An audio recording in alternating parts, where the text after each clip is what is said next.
tahu macam mana perasaan aku sakit. Sakitnya perasaan aku ni. Siapa yang tahu? Siapa tahu? A few moments later.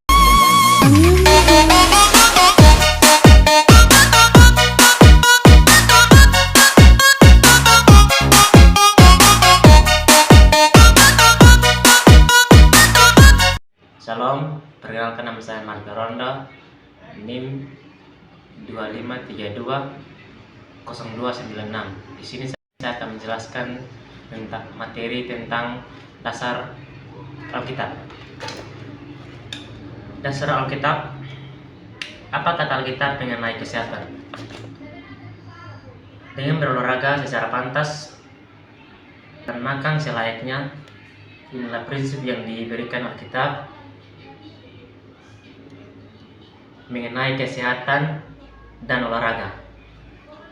Dalam 1 Timotius pasal 4 ayat 8, latihan badan terbatas gunanya, tetapi ibadah itu berguna dalam segala hal, karena mengandung janji baik untuk hidup maupun untuk hidup yang akan datang. Ada juga dalam 1 Korintus pasal 9 ayat 24 sampai 27. Tidak tahukah kamu bahwa dalam gelanggang perbandingan semua serta turut berlari, tetapi bahwa hanya satu orang saja yang mendapat hadiah. Karena itu larilah begitu rupa sehingga kamu memperolehnya. Tiap-tiap orang yang turut dengan berbagian dalam perbandingan menyesuaikan dirinya dan dalam segala hal. Mereka berbuat demikian dan memperoleh suatu mahkota yang fana, tetapi kita untuk memperoleh suatu mahkota yang abadi. Sebab itu aku tidak berlari tanpa tujuan, dan aku bukan petinju yang sembarangan saja memukul. Tetapi aku melatih tubuhku dan menguasainya seluruh, supaya sesudah memberitakan Injil kepada orang lain, jangan engkau ditolak. Adapun dalam 1 Korintus pasal 6 ayat 20, dan harganya telah lunas dibayar. Karena itu muliakanlah Allah dengan tubuhmu. Ada juga dalam Efesus pasal 5 ayat 29. Sebab tidak pernah orang yang membina tubuhnya sendiri, tetapi mengasuhnya dan merawatinya, sama seperti Kristus terhadap jemaat. Dasar Alkitab memperingatkan kita terhadap kita makan atau hal yang berlebih-lebihan dan kesia-siaan. Kita masuk dalam poin yang berikut, yaitu Imago Dei. Imago Dei adalah gambar dan rupa. Di sini dimaknakan kepada suatu hal secara fisik, tetapi lebih kepada sifat dan otoritas. Poin yang berikut, unsur permanen manusia. Unsur permanen manusia terbagi menjadi 3, yaitu yang pertama, tubuh. Dalam tubuh panca indera berasal dari debu. Contohnya telinga, hidung, tangan, mata, mulut, lidah, dan lain-lainnya. Yang kedua, jiwa. Jiwa mengandung jiwa yang bersifat abadi dan tidak kasat mata. Contohnya mengatur pikiran, perasaan, dan kehendak.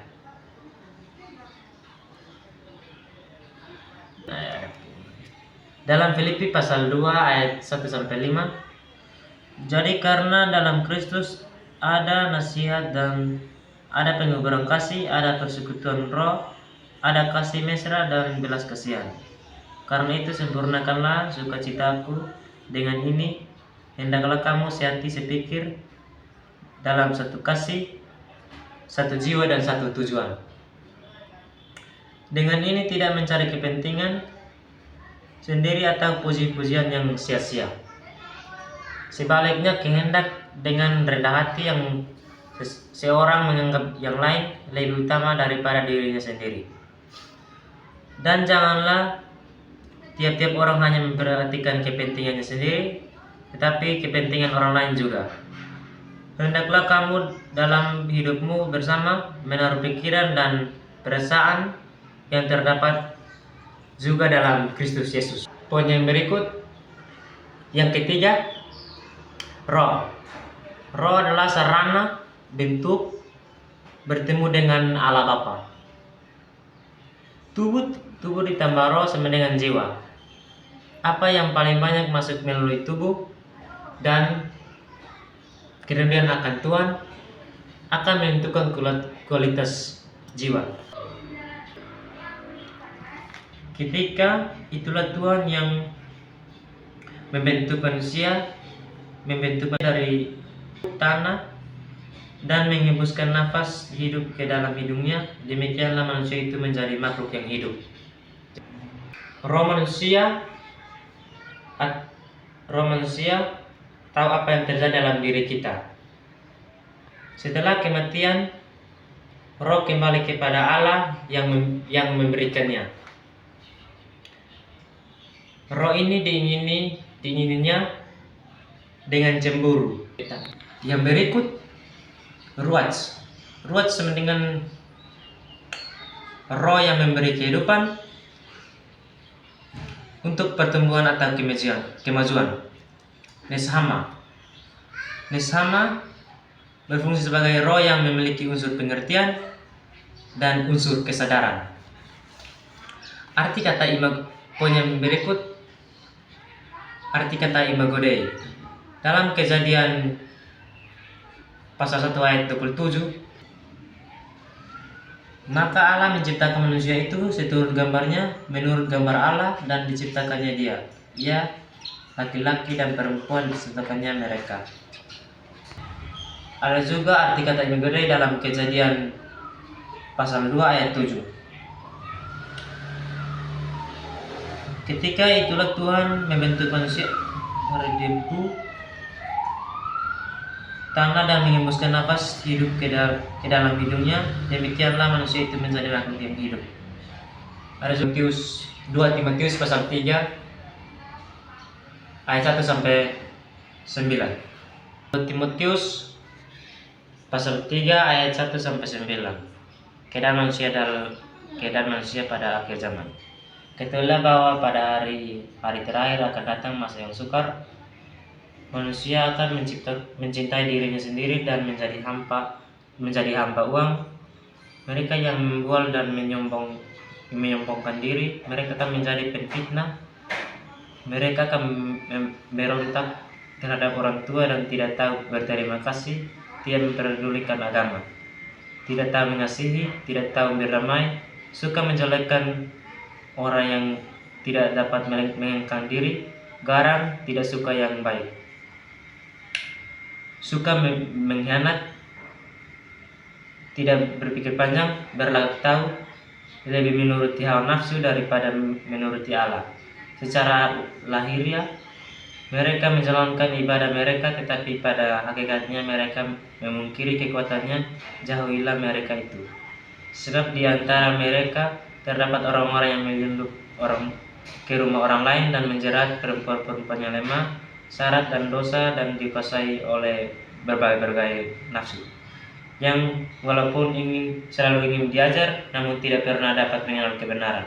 Sama seperti Yanes dan Yambres menentang Musa, demikian juga mereka menentang kebenaran. Akal mereka bobrok dan iman mereka tidak tahan diuji. Tetapi sudah pasti mereka tidak akan lebih maju, karena seperti dalam hal Yanes dan Yambres, kebodohan mereka pun akan nyata bagi semua orang. Ada juga dalam Filipi pasal 2 ayat 13 sampai 16. Filipi pasal 2 ayat 13 sampai 16. Karena Allah yang mengerjakan di dalam kamu baik kemauan maupun pekerjaan menurut kerelaannya. Lakukanlah segala sesuatu dengan tidak bersungut-sungut dan berbantah-bantahan, supaya kamu tidak beraib dan tiada bernoda, sebagai anak-anak Allah yang tidak bercela di tengah-tengah angkatan yang bengkok hatinya dan yang sesat ini, sehingga kamu bercahaya di antara mereka seperti bintang-bintang di dunia, sambil berpegang pada firman kehidupannya, agar kamu dapat bermegah pada hari Kristus, bahwa aku tidak percuma berlomba dan tidak percuma bersusah-susah. Arti kata gimana yang berikut: gambar itu selem dan rupa itu demut. Gambar dan rupa di sini tidak memaknakan kepada sesuatu hal secara fisik, tetapi lebih kepada sifat dan otoritas. Gambar adalah selem dan rupa adalah demut dalam bahasa Ibrani. Dalam paralelisme Ibrani memaksudkan kata yang sinonim untuk menunjukkan suatu penegasan bahwa makhluk manusia itu mulia. Manusia adalah makhluk yang dapat dikunjungi serta dapat berhubungan dan bersekutu dengan Khaliknya. Yang berikut yaitu imago Dei menurut para teolog.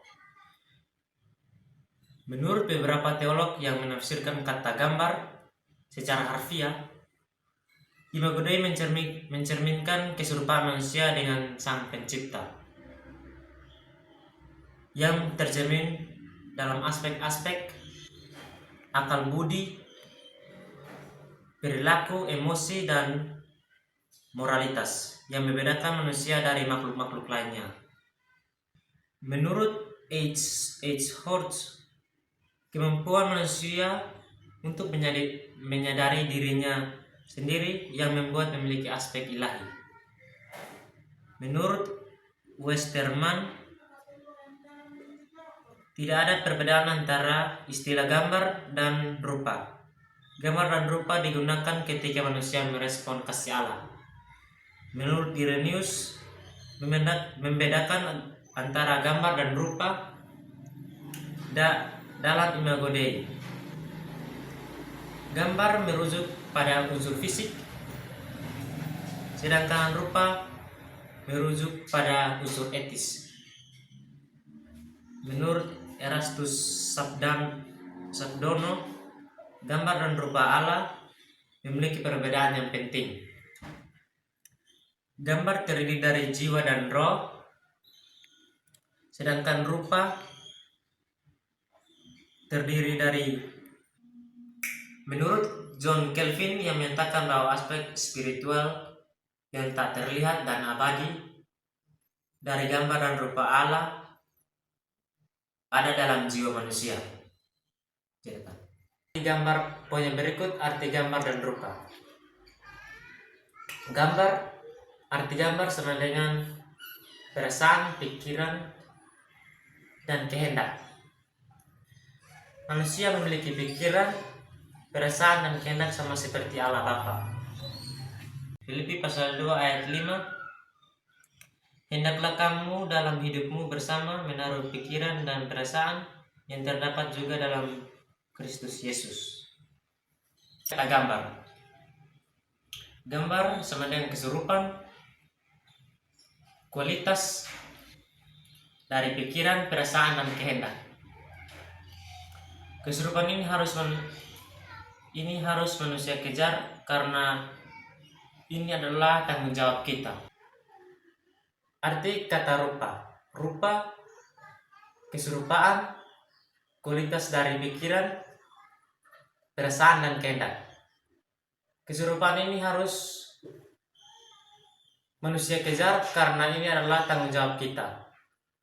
Inilah yang disebut mengerjakan keselamatan dalam Filipi pasal 2 ayat 12 sampai 16.